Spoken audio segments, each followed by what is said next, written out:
keluarga kerajaan Allah. Welcome to GB Rock Bellagio Service. Sesaat lagi kita akan memulai ibadah online streaming ini. Mari kita pastikan kita telah menyiapkan hati, waktu, dan ajak anggota keluarga saudara untuk bersama-sama memuji dan menyembah Tuhan, serta mendengarkan kebenaran firman-Nya. Ibadah ini juga disertai dengan perjamuan kudus.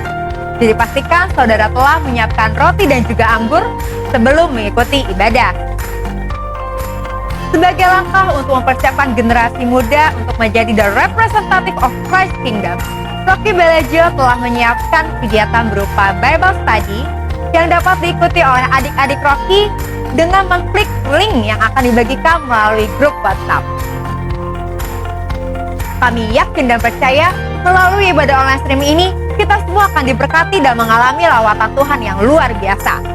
Selamat beribadah, Tuhan Yesus memberkati.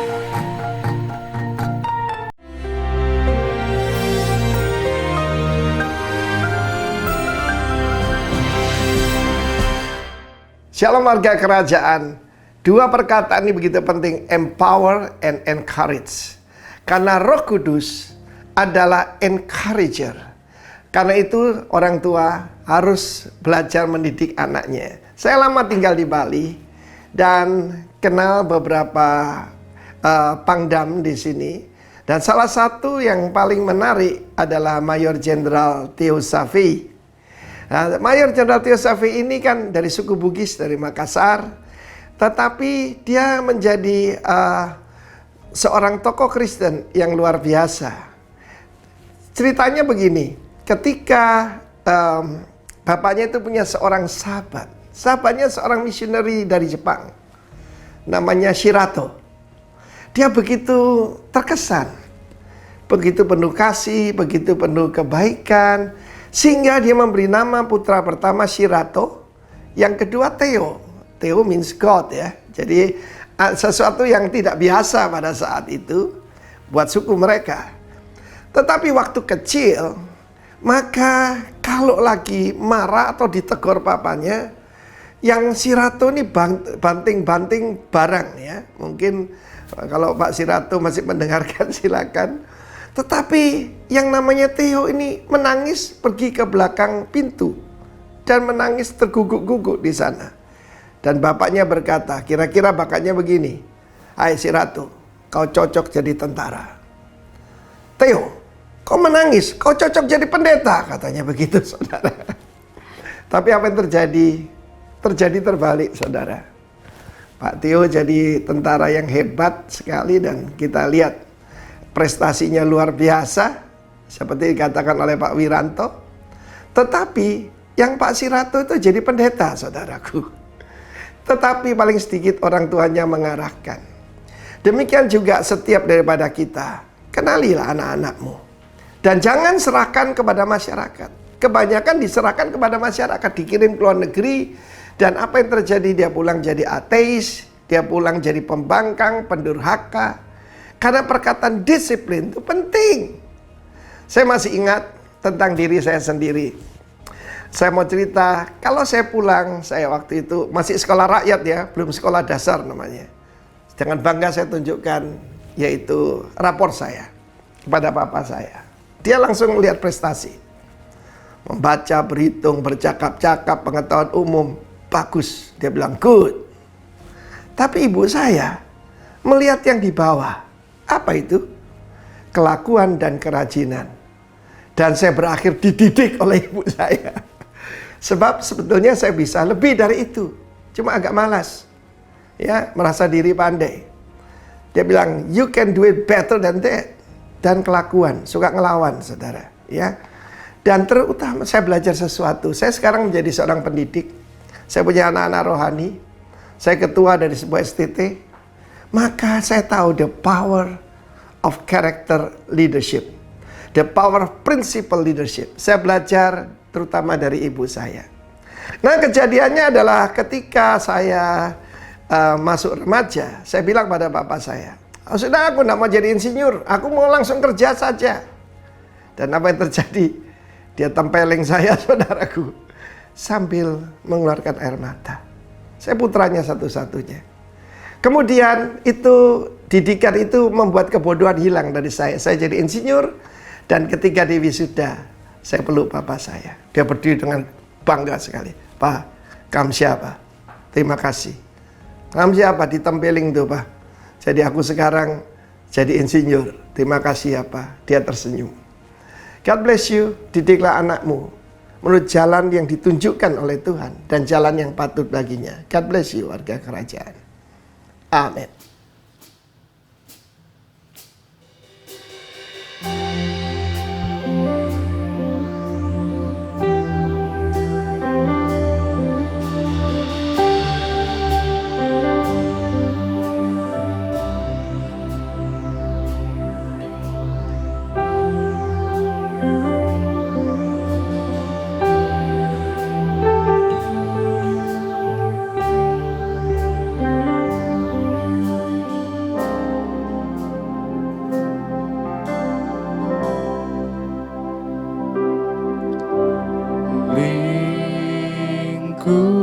Lingkupiku dengan sayapmu, naungiku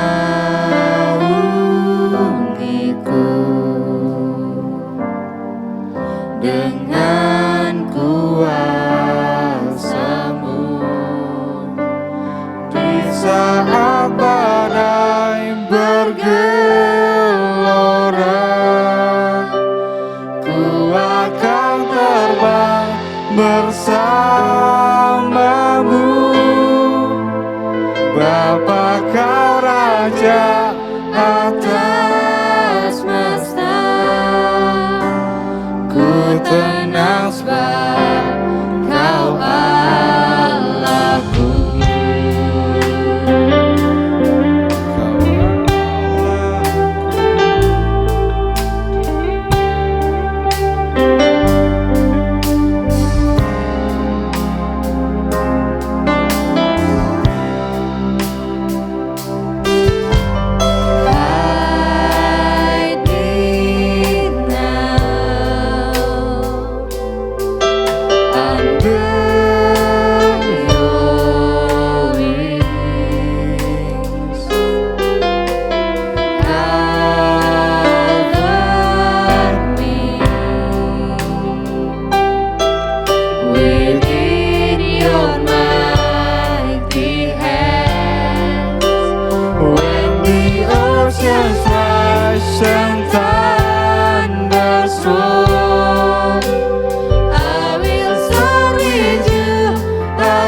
oceans rise and thunders roar, I will soar with you above the storm. Father, you are King over the flood. I will be still and know you are God.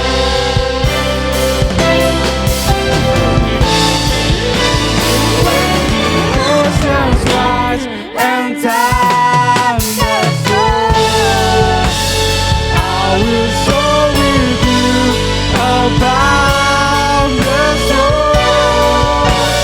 Father, you are King over the flood. I will be still and know you are God. When the ocean and thunders roar, I will soar with you above the storm. Father, you are King over the flood. I will be still and know you are God. Be still and know you are God. I will be still and know you are God.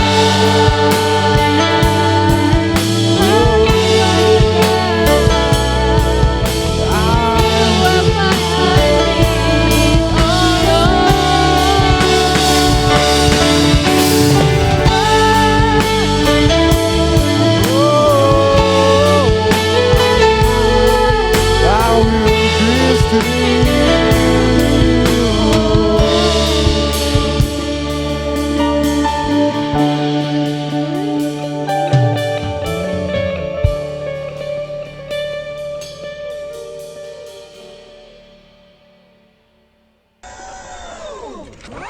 Shalom warga kerajaan. Senang sekali bisa ada di ibadah online dari gereja Rock yang ada di Bellagio. Hari ini kita ada di ibadah online. Saya bersyukur. Saya Ruben Ong, terima kasih buat kepercayaan untuk saya bisa sharing buat jemaat ini. Ya, saya ucapkan terima kasih pada Pastor Novit ya, untuk kepercayaannya, juga sahabat baik saya yang kontak saya juga, Pak Amer Chow, untuk saya bisa berbagi hari ini apa yang Tuhan mau bagikan buat kita. Nah, percayalah, saya datang tidak dengan hati bahwa saya paling tahu, paling rohani, paling jago, paling hebat, sama sekali enggak. Sebagai seorang hamba Tuhan, pelayan Tuhan, berbagi saja untuk mengingatkan setiap kita, termasuk buat saya, apa yang Tuhan inginkan untuk kemudian terjadi dalam hidup kita. Nah, saya pada ibadah ini ingin berbicara buat Bapak Ibu semua. Ada satu tempat yang sangat profetik, ya, itu tempat itu namanya tempat pengirikan, ya, di mana gandum dibersihkan supaya yang tidak penting itu bisa kemudian begini disingkirkan. Nah, Tuhan sedang membawa kita gerejanya pada tempat pengirikan ini, ya, ini adalah tempat pemisahan. Tempat di mana gandum dipisahkan dari jerami, dari hal-hal yang tidak penting dalam kehidupan ini, ya. Nah, ini adalah tempat pemangkasan, tempat pemurnian. Kalau orang berkata kita sekarang ada di masa, ya, memang semua sedang dimurnikan, ya. Tidak perlu saling menghakimi satu dengan yang lain, bahwa kita semua lagi dipangkas, dimurnikan supaya kita makin lebat berbuah untuk kemuliaan nama Tuhan. Saya ingin membawa kita membaca bersama-sama Bapak Ibu semua dengan saya kitab Nabi Mika pasal yang keempat. Coba kita lihat sama-sama Mika pasal yang keempat. Saya yakin di screen nanti mungkin ditampilkan. Tapi Bapak Ibu di rumah masing-masing atau di tempat sekarang Bapak Ibu berada, kita akan lihat sama-sama kitab Nabi Mika pasal yang keempat dari Alkitab kita. Kita akan baca mulai ayat yang ke-11 sampai dengan ayat yang ke-14 dari kitab Nabi Mika, ya. Saya akan bacakan buat Bapak Ibu semua. Ya, ini judulnya adalah Sion sebagai pusat kerajaan damai. Nah, Alkitab berkata begini di ayat yang ke-11. Sekarang banyak bangsa berkumpul melawan engkau dengan berkata, biarlah dia dicemarkan, biarlah mata kita puas memandangi Sion. Banyak orang di dunia sana lagi mencibirkan gereja, ya, lagi kemudian coba menekan, menganiaya dan sebagainya, ya. Tetapi mereka itu tidak mengetahui rancangan Tuhan.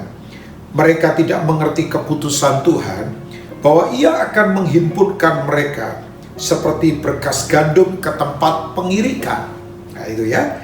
Bangkitlah dan iriklah, hai putri Sion, sebab tandukmu akan kubuat seperti besi dan kukumu akan kubuat seperti tembaga, sehingga engkau menumbuk hancur banyak bangsa. Engkau akan mengkhususkan rampasan mereka bagi Tuhan dan kekayaan mereka bagi Tuhan seluruh bumi. Amin buat firman Tuhan. Nah, percayalah, saya yakin bahwa gereja, ya, kalau saya bilang gereja, saudara sudah mengerti pada pewahyuan, bukan soal bicara gedungnya atau sistemnya, organisasinya, tapi ini adalah gaya hidup, cara hidup di mana manifestasi karakter Kristus itu terjadi karena Dia adalah Raja kita. Kita semua warga kerajaan, ya, yang memanifestasikan kerajaannya dalam kehidupan kita sehari-hari. Makanya Kristen adalah harian tentunya, bukan mingguan. Nah, gereja saya yakin adalah hadiah terbaik yang Tuhan beri buat kota dan bangsa kita. Bayangkan, ya, gereja menentukan standar kehidupan rohani seperti apa. Gereja kemudian membawa berita baik, cara hidup baik, kabar baik buat masyarakat di mana kita tinggal. Nah, saya yakin ini waktunya, sekali lagi, gereja memang sedang dimurnikan, ya, karena gereja adalah alat terakhirnya Tuhan untuk Dia menuntaskan semua rencananya. Bayangkan Bapak Ibu. Makanya Bapak Ibu, siapapun Bapak Ibu, sekarang saya akan beritahu bahwa identitas kita, bayangkan, saudara dan saya, kita ini adalah institusi yang secara luar biasa, institusi perwakilan kerajaan yang akan jadi berkat buat kota dan bangsa kita. Gereja akan menggenapi rencananya di hari-hari terakhir ini. Nah, gereja sedang dibawa kepada apa yang saya sebut dengan tadi itu, tempat pemurnian atau tempat pengirikan. Ya, ini tempat profetik. Nah, ada beberapa ayat atau kitab yang menyebutkan tentang tempat pengirikan ini. Nah, salah satunya, apa sih tempat pengirikan? Ya, yang pertama, tempat pengirikan adalah tempat di mana orang harus hargai hadirat Tuhan dengan cara yang sungguh-sungguh, ya, nggak bisa main-main lagi. Hadirat Tuhan harus dihargai. Kalau kita membaca, jadi yang pertama, tempat hadirat Tuhan harus kita sungguh-sungguh hormati dan hargai, Bapak Ibu semua, ya. Nah, kalau kita membaca kitab 1 Tawarin pasal yang ke-13, nanti Bapak Ibu bisa baca dari ayat 1 sampai seterusnya. Ini adalah titik balik di mana waktu itu Daud akan bawa tabut Allah yang adalah lambang kehadiran Tuhan di perjanjian lama. Ya, itu tentunya adalah the Ark of Covenant. Ya, itu Daud mau bawa tabut Allah kepada itu tuh, ke pusat daripada ibu kota Israel, yaitu Yerusalem. Tabut Allah waktu itu ada di satu tempat namanya Kiryat Yearim. Kita tahu semua, ya. Nah, tabut Allah itu ada di satu rumah seorang hamba Tuhan namanya Abinadab, ya. Nah, Bapak Ibu, begini, waktu kemudian Daud membawa tabut Allah ini, ya, dia bawa dengan cara pakai kereta baru, ya, kemudian pakai kuda tentunya, ya. Nah, sebetulnya yang Tuhan mau adalah tabut Allah harusnya dibawa oleh orang-orang Lewi, ya. Tapi kemudian apa yang terjadi? Waktu kemudian tabut Allah dibawa dari Kiryat Yearim, kira-kira tabut Allah ada di Kiryat Yearim berapa lama, Bapak Ibu, ya? Kalau kita baca itu ada 80 tahun, ya. Nah, itu ada seorang imam namanya, sekali lagi, Abinadab. Nah, kita akan membaca di 1 Tawarin pasal yang ke-13 ayat yang ke-9. Kita akan coba lihat, Bapak Ibu bisa lihat di Alkitab Bapak Ibu atau di screen akan ditampilkan. Saya akan membacakan begini, Bapak Ibu semua, di ayat yang ke-9, ya. Ini peristiwa anaknya Abinadab. Bayangkan 80 tahun tabut Allah ada di rumahnya dia, ada di tempatnya dia. Jadi begini, dia sudah terbiasa dengan tabut Allah. Ya, sudah biasa kan melihat tabut Allah, tiap hari ada di sekitar tabut Allah, bayangkan. Nah, saking biasanya, nah ini dia, orang kadang-kala bisa kehilangan respect. Makanya saya ingatkan, jangan kita saking biasanya menyembah Tuhan, ya, kayak saking biasanya menyanyi, tapi kemudian kita kehilangan respect. Ada orang yang menyembah hebat, tapi kemudian begini, dibarengi dengan kebohongan, kelicikan, karakter yang tidak berubah. Makanya saya mempercayai sekali, isu penyembahan bukan lagi tujuannya hanya untuk diberkati. Ya, bagi saya penyembahan gak ada urusan hanya soal berkat, Bapak Ibu. Ya, so begini, percayalah, berkat itu sudah disediakan di salib Tuhan. Ya, jadi waktu Tuhan Yesus mati di salib, berkat sudah diberikan buat kita. Yang percaya katakan amin. Tapi penyembahan itu berhubungan dengan apa? Karakter yang berubah. Ya, sebab kalau ada di area penyembahan, berarti kita harus sadar kita sedang menghadap raja segala raja, loh, bayangkan. Ya, Bapak Ibu kalau lihat misalnya orang di kerajaan atau ya kalau di Indonesia di keraton tertentu lah ya, Bapak Ibu itu para abdi dalam. Kalau masuk ke keraton tidak bisa sembarangan, mesti harus jalan itu, kalau saya pakai bahasa ini mesti itu tertunduk ya, bahasa lainnya bisa saja ngesot loh Bapak Ibu ya. Mereka harus ada di lantai, bayangkan, karena ketemu raja segala raja. Makanya kalau sudah di area penyembahan, ini bicara tentang karakter yang diubahkan. Karena begini, kita akan jadi sama dengan siapa yang kita sembah. Bayangkan, dia raja loh Bapak Ibu semua ya. Nah, saya mengingatkan saja, makanya penyembahan sebetulnya begini, gak fokus hanya pada berkat, karena sekali lagi berkat sudah disediakan di salib Kristus ya. Bapak Ibu gak usah takut, di masa pandemik seperti sekarang ini pun berkat Tuhan tak akan pernah berkesudahan dalam hidup kita. Tapi Tuhan mau karakter kita berubah. Nah, Alkitab berkata ini yang Alkitab katakan ayat 9. Ketika mereka sampai ke tempat pengirikan Kidon, itu muncul kata itu, tempat pemurian ya. Maka Usa mengulurkan tangannya memegang tabut itu, karena lembu-lembu itu tergelincir. Kita tahu ya, jadi tabut dibawa oleh kereta pakai lembu-lembu. Begitu tergelincir di tempat pengirikan Kidon, sekali lagi ini tempat pemurian ya, tidak main-main tempat ini ya. Maka bangkitlah murka Tuhan terhadap Usa. Coba, ini bahasa keras sekali. Lalu ia membunuh dia. Oleh karena Usa telah mengulurkan tangannya kepada tabut itu, ia mati di sana di hadapan Tuhan. Wow, saya membaca ini hati saya bergetar, bayangkan. Ya, ini tempat yang gak main-main. Usa itu sudah biasa, saking biasanya sama tabut Allah.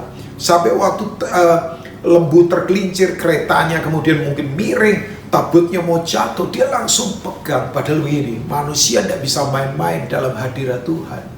Ya, jadi ini tempat di mana Tuhan lagi murnikan lagi untuk kita sungguh-sungguh tidak main-main dengan hadirat Tuhan, Bapak Ibu ya. Orang pikir hadirat Tuhan hanya sekedar ya, orang pikir itu hanya cahaya, hanya perasaan-perasaan merinding misalnya. Enggak, hadirat Tuhan sangat nyata. Mari kita hormati hadirat Tuhan benar-benar dengan kemurnian yang sungguh-sungguh luar biasa ya.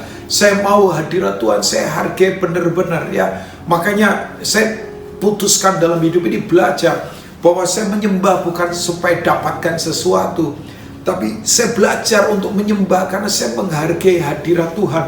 Hadirat Tuhan itu dahsyat Bapak Ibu. Hadirat Tuhan itu luar biasa kan. Hadirat Tuhan itu adalah manifestasi kehadirannya sendiri. Makanya begini, saking biasanya Usa kepada tabut Allah sampai kehilangan respect. Nah, saya ingatkan saja, hal-hal sakral dalam kehidupan kita tidak bisa main-main Bapak Ibu. Makanya di tempat pengirikan Kidon, Tuhan lagi tegakkan lagi bahwa hadiratnya harus kita hargai. Kita harus benar-benar menghargai. Makanya betul, mari begini, jangan hanya sadar Tuhan hanya di tempat kebaktian itu biasa. Ya, di tempat kebaktian orang dibuat sadar ada Tuhan kan Bapak Ibu ya. Nyanyi tentang Tuhan, khotbah tentang Tuhan, pengumuman tentang hal-hal rohani. Tapi mari sadar Tuhan 24 jam. Bangun awareness, sebuah kesadaran bahwa Tuhan bersama kita. Makanya ketika tangan mau menipu, kita kemudian tidak akan berani lakukan itu. Mulut mau berbohong, kita tidak akan berani lakukan itu. Suami tidak akan kasar sama istri. Istri tidak kemudian berani melawan suami. Karena begini, waktu kita sadar Tuhan bersama kita, kita akan punya respek yang luar biasa. Bahkan saya ingatkan buat Bapak Ibu semua, Tuhan sekarang cari penyembah-penyembah yang murni. Ya, kalau Bapak Ibu membaca Mazmur 24, pemazmur berkata, siapa yang boleh naik ke gunung Tuhan? Siapa yang bisa boleh berdiri di hadapan tata kasih karunia-Nya? Yaitu orang yang bersih, yang murni hatinya, yang suci tangannya, yang tidak menyerahkan dirinya kepada penipuan. Wow, orang yang bersih tangannya dan murni hatinya. Kata kemurnian, purity, itu berbicara tentang integritas kan. Ya, integritas berasal dari bahasa asli namanya tamam. Tamam itu artinya bening. Ya, tidak ada buram. Ya, hidupnya itu bening, Bapak Ibu. Orang yang penuh integritas itu begini, yang di mulut dengan yang dilakukan, dengan yang di hati sama. Jadi antara yang di hati dan di mulut dengan yang dilakukan itu nggak berbeda. Maafkan saya ya, orang kalau di hati dan di tangan sudah beda, itu berarti tanda-tanda jiwanya terpecah, sakit jiwa itu. Makanya saya belajar dalam hidup ini, mari kita terus bangun kemurnian. Ya, kata murni ya berasal dari kata sebetulnya tahor kan. Ya, tahor itu ya dari kata itu muncul kata itu tuh tahir, the clean heart. Ya, hati yang bersih. Kata tahor kemudian melahirkan kata tahir, ya murni, tak bercacat celah. Itu the clean heart, hati yang bersih. Apa itu hati yang bersih? Ya, kalau orang tanya Pak Rubin, yang Pak Rubin paling jaga apa? Saya belajar menjaga hati yang murni, Bapak Ibu semua. Hati yang murni itu begini, sebuah keadaan hati di mana tidak ada produk setan di dalamnya. Kalau orang tidak ada produk setan di dalamnya, setan tidak bisa intimidasi dia. Kenapa orang diintimidasi? Karena begini, setan berkata, lah kamu sok-sokan rohani tapi ada produk saya juga di dalam kamu. Gak bayar lisensinya lagi sama saya. Ya, gak bayar lisensinya lagi sama saya. Kalau bercandanya ya kamu menyembah tapi tetap bohong juga. Itu kan produk saya itu ya. Jadi begini, mari miliki hati seperti ini Bapak Ibu. Sekali lagi, kalau sudah pada area penyembahan, kita tidak bisa main-main. Makanya kalau kita membaca Ibrani pasal 12, ayat sebelumnya di ayat-ayat 26 kan kita memang ada di masa kegoncangan seperti sekarang ini. Tapi ke ayat 28 Alkitab berkata begini, jadi karena kita menerima kerajaan, berarti ada rajanya yang tidak tergoncangkan. Bayangkan, makanya marilah kita beribadah kepada Allah dengan hormat dan takut. Ya, kita mengucap syukur, kita beribadah dengan hormat dan takut. Itu muncul kata sebomai. Karena begini, kita sadar siapa raja yang kita sedang sembah, Bapak Ibu. Nah, jadi yang pertama, bahwa tempat pengirikan adalah tempat di mana Tuhan lagi murnikan gerejanya untuk sungguh-sungguh begini, hormati hadirat Tuhan dengan ketulusan, dengan kemurnian hati. Ya. Yang kedua, Bapak Ibu, kalau kita melihat lagi tempat pengirikan, sekali ini tempat profetik. Tempat pengirikan yang kedua adalah tempat di mana waktu gereja dimurnikan akan ada belas kasihan Tuhan yang tidak terbatas. Ya, saya sungguh-sungguh mau hidup saya dipenuhi oleh belas kasihan Tuhan. Bayangkan, kita kalau tidak hidup dalam belas kasihan Tuhan hari-hari ini, selesai kita. Oh ya. Saya berkata begini, hidup saya sampai hari ini pun ada karena kemurahan belas kasihan Tuhan. Saya tidak mau menyombongkan diri, saya tidak mampu apa-apa, saya tidak berdaya tanpa hadirat Tuhan, tanpa belas kasihan Tuhan. Apa sih compassion atau belas kasihan? Belas kasihan adalah begini, perasaan Allah yang Allah taruh di dalam kita, ya, atau perasaan dan karakter Allah yang selalu bergerak dengan tidak terbatas di dalam hidup kita. Saya ulangi lagi, perasaan dan karakter Allah yang membuat Allah terus bergerak dengan tidak terbatas, yang Dia taruh di dalam hidup kita. Jadi Bapak Ibu tidak usah takut, Tuhan adalah Tuhan yang penuh belas kasihan. Bapak Ibu kalau membaca banyak ayat di Alkitab, Setiap kali Tuhan mau melakukan hukuman, begitu orang bertobat, langsung Alkitab berkata, maka Tuhan menyesal. Jadi kalau pakai bahasa manusianya, ini bahasa manusianya, Tuhan bertobat dalam tanda petik loh. Ini bahasa manusianya, bukan Tuhan bersalah, enggak. Tapi Tuhan kemudian begini, menyesal akan apa yang mau dilakukannya. Jadi Tuhan itu adalah begini, ya marahnya sebentar, bahkan sekejap, tapi kemurahan belas kasihannya, panjangnya luar biasa tak terukur. Yang percaya katakan amin. Nah Bapak Ibu, saya ingin membaca dalam 1 Tawari 21. Ceritanya kan begini, Daud waktu itu kemudian digoda oleh setan kan, ya. Setan kemudian menggoda dia untuk Daud hitung jumlah rakyatnya. Ya, padahal waktu itu Yoab panglimanya sudah berkata, ya ini jangan dilakukan Tuhan, ini dengan bahasa saya. Karena semua toh rakyatmu juga. Tapi ternyata Daud gak tahu terpancing apa. Ya, buat saya begini, jumlah banyak dan besar itu anugerah, is okay. Tapi kalau orang sudah membangun kebanggaan di atas dasar itu, kesombongan kemudian mulai terjadi kan. Nah, karena begini, Daud coba membangun rasa amannya di atas dasar kebesaran. Saya sekali lagi katakan, saya bukan kemudian anti dengan besar, kemudian hebat, oke, itu anugerah dari Tuhan. Tapi jangan membangun kehidupan di atas dasar begitu, nanti rasa amannya nggak kepada Tuhan kan. Ya, karena Tuhan lebih besar daripada apapun Bapak Ibu ya. Nah setelah dihitung, wah ada suku Yehuda yang bisa angkat senjata sekian puluh ribu orang, suku yang lain sekian ribu orang dan sebagainya. Tapi kemudian begini, Tuhan sedih. Ya, Tuhan kemudian begini, bersedih hati akibat dari tindakan Daud ini. Nah Bapak Ibu, ya saya tidak usah baca keseluruhan, saya hanya akan baca lompat-lompat saja. Tapi begini di 1 Tawari 21, Bapak Ibu, setelah kemudian Tuhan mau hukum Daud, coba orang kalau dikasihi, Tuhan itu mau hukum, Tuhan kemudian kasih beberapa opsi yang pilihan. Ya, Tuhan suruh seorang pelihat berkata begini, kamu kasih tahu Daud, ya, bahwa begini, 3 tahun apa yang terjadi? 3 tahun akan terjadi masa kelaparan. Ya, 3 tahun akan kelaparan, Israel akan mengalami kelaparan. 3 bulan akan dikejar, tapi kemudian pedang musuh akan menyusul. Atau 3 hari jatuh ke tangan Tuhan, tapi ada penyakit sampar yang kemudian terjadi Bapak Ibu ya. Nah akhirnya begini, Daud lebih mau jatuh ke tangan Tuhan. Jadi selama 3 hari ada penyakit yang kemudian terjadi, ada malapetaka ya, yang kemudian terjadi. Nah Bapak Ibu begini, bayangkan dalam waktu yang cuma sehari, Alkitab berkata ini 70.000 orang mati gara-gara kesalahan seorang pemimpin. Makanya saya sadar pemimpin itu dampaknya luar biasa, gereja itu dampaknya luar biasa. Kita harus jaga kesucian betul-betul karena berdampaknya luar biasa. Nah Bapak Ibu begini, kemudian waktu itulah sedang terjadi. Kemudian begini, Daud pergi ke satu tempat untuk mendirikan mezbah.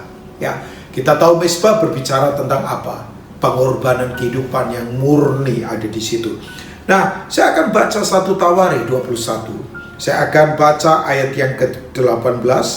Bapak Ibu bisa lihat di Alkitab Bapak Ibu atau di screen yang ditampilkan. Nah, ini dia. Saya akan lompat-lompat saja. Saya akan baca ayat ayat 18 sampai 22. Nanti kemudian saya lompat ayat 26 sampai mungkin ayat 27. Kemudian malaikat Tuhan menyuruh Gad mengatakan kepada Daud. Gad seorang pelihat ini, nabi yang kemudian menegur Daud, bahwa Daud harus pergi untuk mendirikan mezbah bagi Tuhan, di mana tempat pengirikan orang Yebus itu. Lalu pergilah Daud sesuai dengan perkataan Gad yang diucapkannya demi nama Tuhan. Ornan sedang mengirik gandum, ketika ia memalingkan diri, dilihatnya malaikat itu yang disuruh untuk menumpas bangsa Israel. Ini malaikat maut ini ya. Keempat anaknya yang bersama-sama dengan dia menyembunyikan diri. Ialah ketakutan Bapak Ibu, Ornan dan keempat anaknya. Ketika Daud sampai kepada Ornan, maka Ornan mengangkat mukanya dan melihat Daud. Lalu keluarlah ia dari tempat pengirikan. Kemudian sujudlah ia kepada Daud dengan mukanya ke tanah. Berkatalah Daud kepada Ornan, berikanlah kepadaku tempat pengirikan ini. Muncul kata ini lagi, tempat pengirikan, tempat pemurnian. supaya aku mendirikan di sini, di tempat pengirikan ini, mezbah bagi Tuhan. Baiklah berikan itu kepadaku dengan harga penuh, supaya tulah ini berhenti menimpa rakyat. Nanti kemudian orang mau kasih gratis sama Daud, beserta lembu, kayu untuk korban bakaran, tapi Daud tidak mau. Memang betul Bapak Ibu, ya, untuk Tuhan jangan gratisan. Ya, saya yakin begini, kasih Tuhan itu tidak bersyarat, tapi janji Tuhan itu bersyarat. Makanya kekristenan harus berani membayar harga, ya, pengorbanan kah, pelayanan, ada harga yang harus kita bayar. Nah, kalau kita lompat ke ayat 26, ya, kalau kita lihat baca mulai ayat 25, maka Daud memberikan kepada Ornan sebagai bayaran tempat itu emas seberat 600 sikal.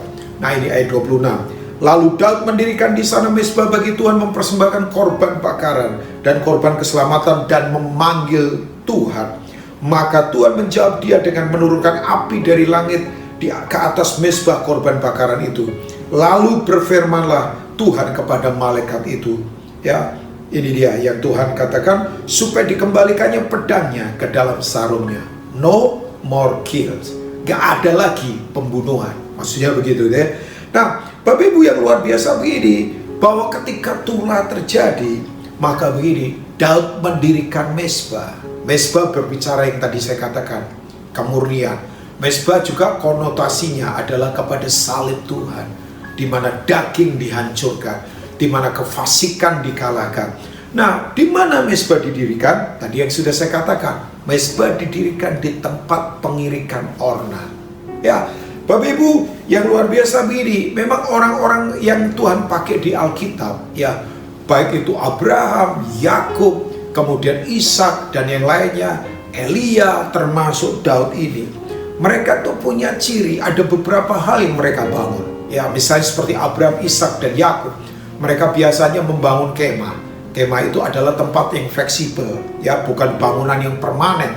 Tapi ini tempat fleksibel, ini bicara hati. Yaitu kemah itu gampang dibongkar, gampang dipasang. Kalau Tuhan suruh gerak, gerak saja. Kalau Tuhan suruh tinggal, tinggal saja. Tapi kan fleksibel, ya, itu bicara hati kita, ya Bapak Ibu ya. Nah, itu tempat fellowship. Yang berikutnya mereka bangun sumur. Sumur adalah apa? Warisan buat generasi berikutnya. Makanya kalau pelayanan kita tidak mempersiapkan generasi berikutnya, buat apa kan? Kita mesti persiapkan generasi berikutnya, ya, the next leader yang kita harus kemudian bangun dalam kehidupan. Nah, Bapak Ibu, tapi kemudian orang-orang hebat di Alkitab membangun yang namanya mezbah, yaitu tempat di mana mereka mengorbankan seluruh kehidupan. Nah, Bapak Ibu, kan orang suka begini, Tuhan lawat kami dengan api kemuliaan-Mu. Kalau lawatan terjadi pasti hal yang luar biasa pasti terjadi. Nah, api Tuhan itu turunnya di mezbah Bapak Ibu, bukan di tempat lain. Jangan api Tuhan turun di mobil kita terbakar nanti, atau di rumah kita terbakar. Tapi di mezbah, di mana ada hidup yang dipersembahkan. Nah, di tempat inilah Bapak Ibu semua, tulah berhenti. Karena belas kasihan Tuhan turun. Makanya betul ketika kita penuh pengorbanan yang lahir sekali lagi dari kemurnian, di mana kita dipisahkan di tempat pengirikan. Ya, gandum dipisahkan dari jerami-jerami yang tidak penting, ya, supaya kita murni di hadapan Tuhan. Itu adalah tempat yang sangat profetik. Jadi yang kedua, tempat pengirikan adalah tempat di mana pemurnian yang kemudian membuat belas kasihan Tuhan turun dalam hidup kita. Kalau hari ini ada yang sedang bingung, confused dalam kehidupan, percayalah, ada perasaan Tuhan yang bergerak untuk kemudian menopang kita, menguatkan kita, menolong kita. Yang percaya katakan amin. Itu belas kasihan.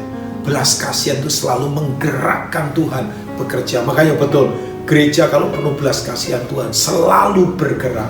Tidak pernah mandek, selalu bergerak begitu luar biasa untuk kemuliaan nama Tuhan. Nah, saya tutup dengan yang ketiga. Ada tempat pengirikan yang luar biasa. Ini berkenaan dengan tempat pengirikan Ornan. Yang ketiga adalah tempat pengirikan, sekali lagi tempat pemurnian, di mana gandum dipisahkan dari yang tidak perlu tadi, dari jerami-jerami kotor yang tidak perlu. Tempat pengirikan yang ketiga adalah tempat Tuhan pasti menaruh kemuliaannya. Bapak Ibu, bait Allah pertama kali didirikan oleh anaknya Daud namanya Salomo, ya, orang yang luar biasa kan.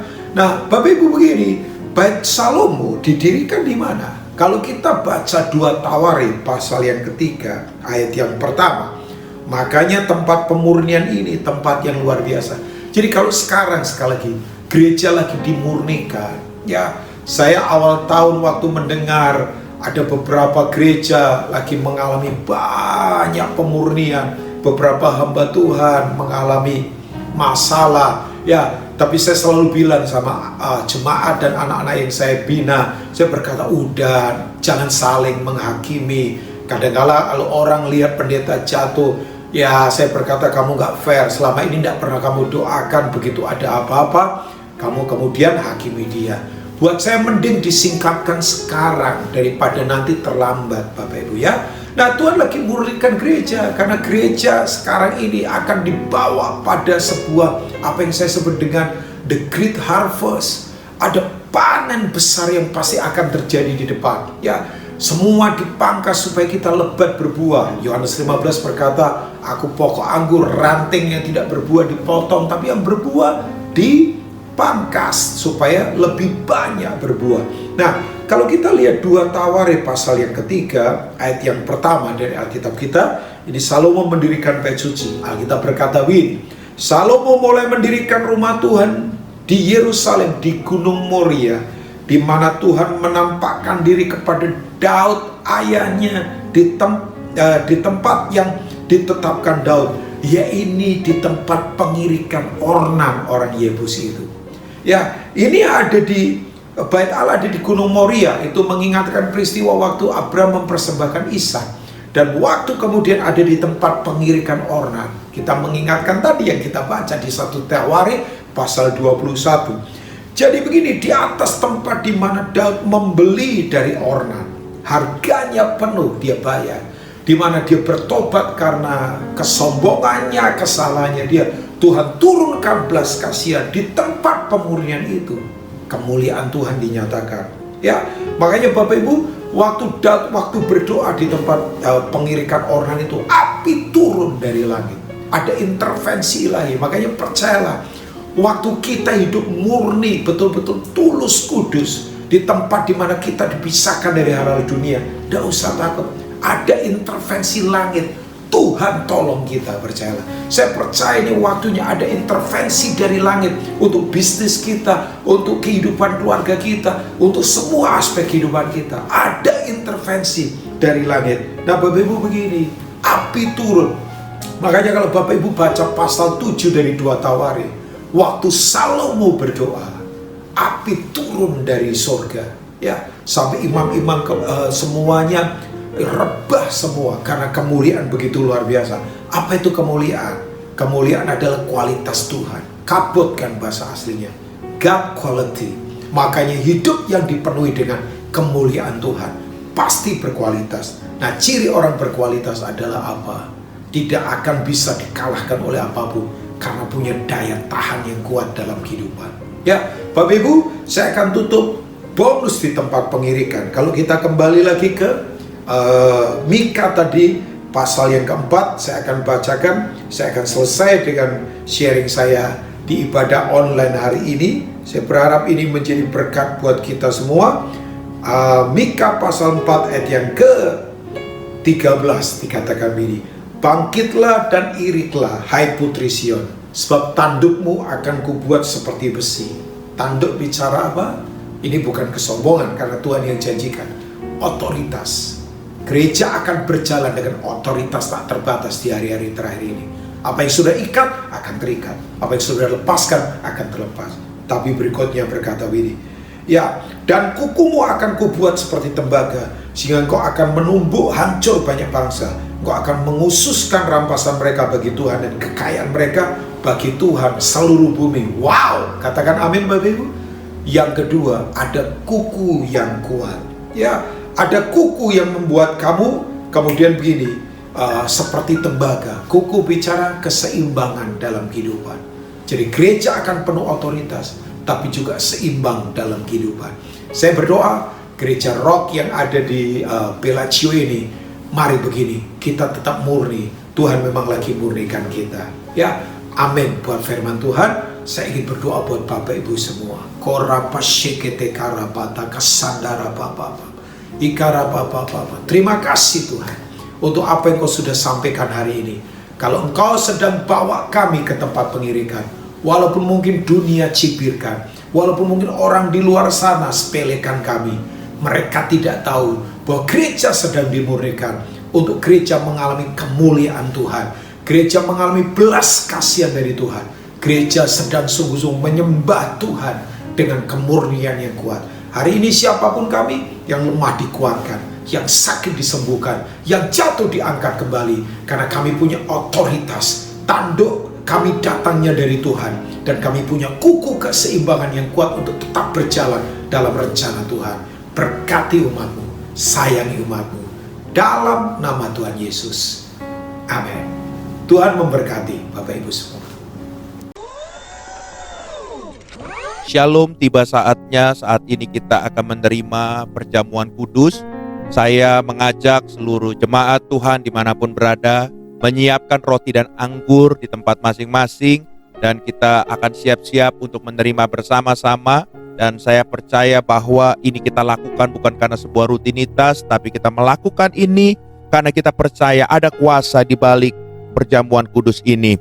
Mari kita sama-sama bersatu dalam doa. Tuhan, terima kasih buat kebaikan-Mu. Sebentar kami akan menerima roti dan anggur ini. Kuduskan roti dan anggur ini untuk kami percaya waktu kami menerimanya Tuhan, kami akan menjadi satu dengan Engkau dan Engkau di dalam kami. Terima kasih Tuhan, terpujilah nama-Mu Tuhan. Haleluya. Amin. Mari saudara terkasih dalam Tuhan dimanapun kita berada, kita angkat roti kita tinggi-tinggi di atas kepala kita. Haleluya, haleluya, haleluya. Demikian firman Tuhan. Dan sesudah itu ia mengucap syukur atasnya. Ia memecah-mecahkan dan berkata, inilah tubuhku yang diserahkan bagi kamu. Perbuatlah ini menjadi peringatan akan aku. Saudara-saudara percaya bahwa roti di tangan kanan saudara lambang persekutuan saudara dengan tubuh Kristus. Katakan amin. Mari kita menyantap bersama-sama dengan iman dalam nama Yesus.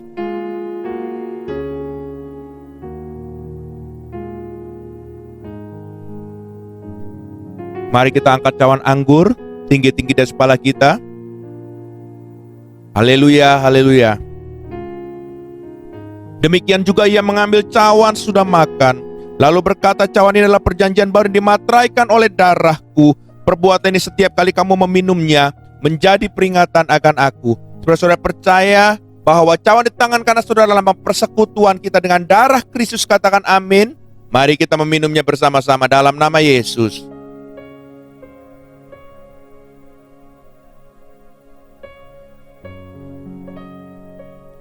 Haleluya Tuhan, kami bersyukur buat tubuh dan darah-Mu.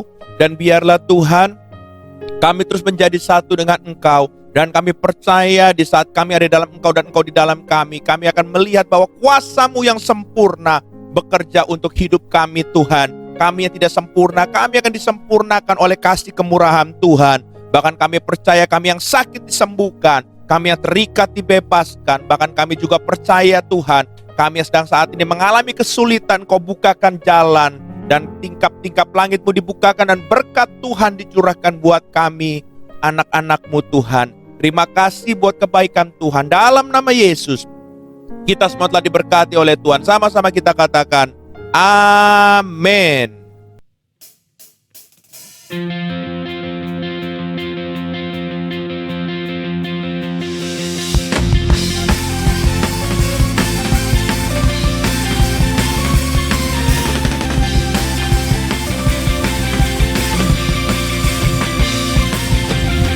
Bersorak-sorai, muliakan namanya. Dia berperang ganti kita.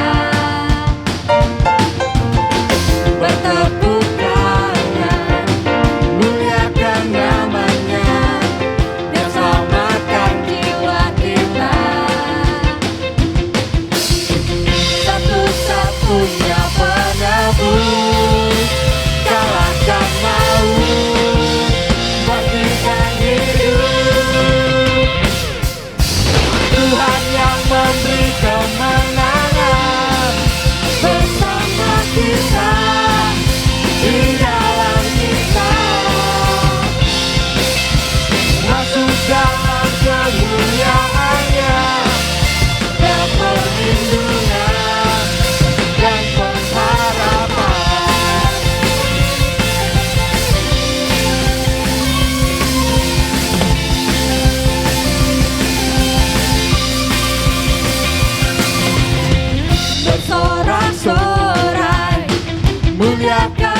berperang ganti kita. Bertepuk tangan, muliakan namanya, dan selamatkan jiwa kita. Satu-satunya penebus, kalahkan maut, bangkitkan hidup. Tuhan yang beri kemenangan bersama kita, di dalam kita. Masuk dalam kemuliaan-Nya yang perlindungan dan pengharapan. Tuhan yang memberi kemenangan bersama kita, di dalam kita. Masuk dalam kemuliaan-Nya yang perlindungan dan pengharapan. Tuhan yang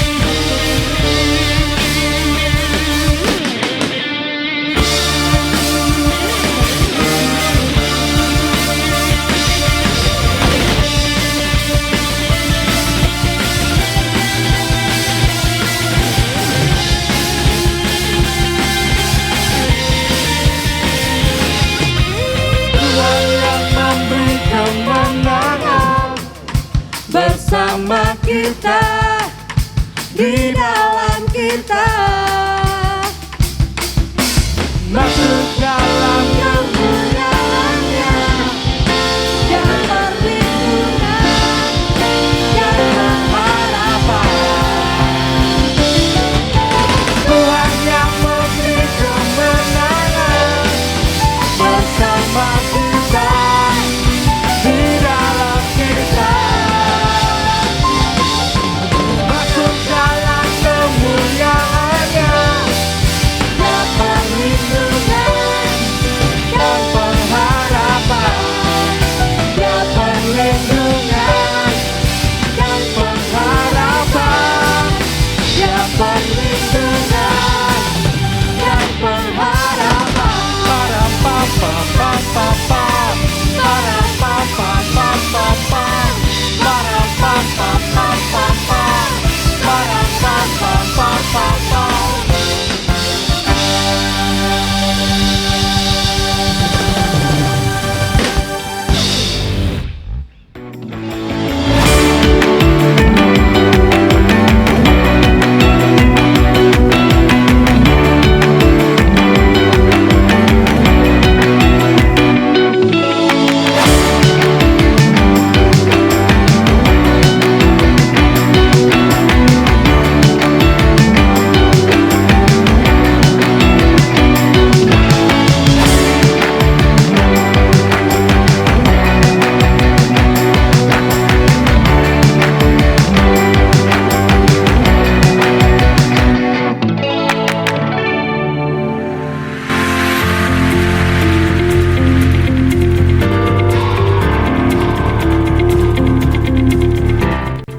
It's time for Rock News.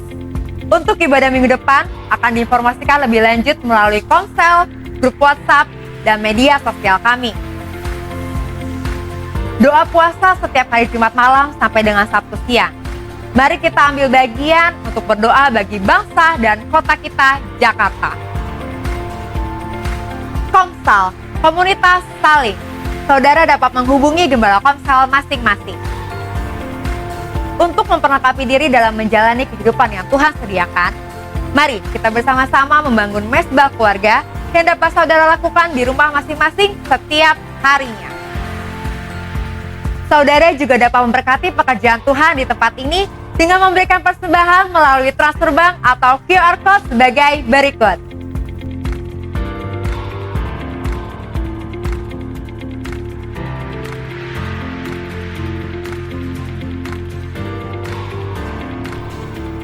Demikianlah ibadah online streaming GBI Rock Bellagio minggu ini. Selamat hari Minggu, Tuhan Yesus memberkati. Haleluya, jemaat yang dikasihi oleh Tuhan Yesus. Yesus Kristus, tiba saatnya kita akan mengakhiri ibadah kita siang hari ini. Saya percaya kita semua mendapat lawatan yang luar biasa dari Tuhan Yesus Kristus, Allah kita yang ajaib. Sebelum kita menerima berkat Tuhan pada pagi siang hari ini, mari kita berdoa bersyafaat bersama untuk bangsa dan negara kita Indonesia dan untuk seluruh pemimpin GBI Rock dimanapun berada. Mari saudara, angkat hatimu dan kita berdoa bersama. Tuhan, terima kasih buat lawatan Tuhan sepanjang ibadah kami dari awal hingga akhirnya. Kami boleh menerima lawatan Tuhan yang luar biasa. Kami boleh diberkati oleh pemberitaan firman-Mu, dan kami boleh memuji, menyembah Engkau Tuhan dengan leluasa.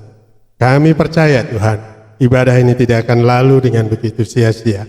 Tapi kami percaya setiap kami diberkati, setiap kami menerima lawatan Tuhan yang luar biasa.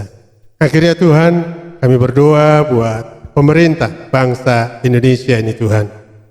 Kami percaya sudah begitu banyak upaya yang dilakukan oleh pemerintah Indonesia Tuhan, khususnya dalam menanggulangi pandemi COVID-19 ini Tuhan.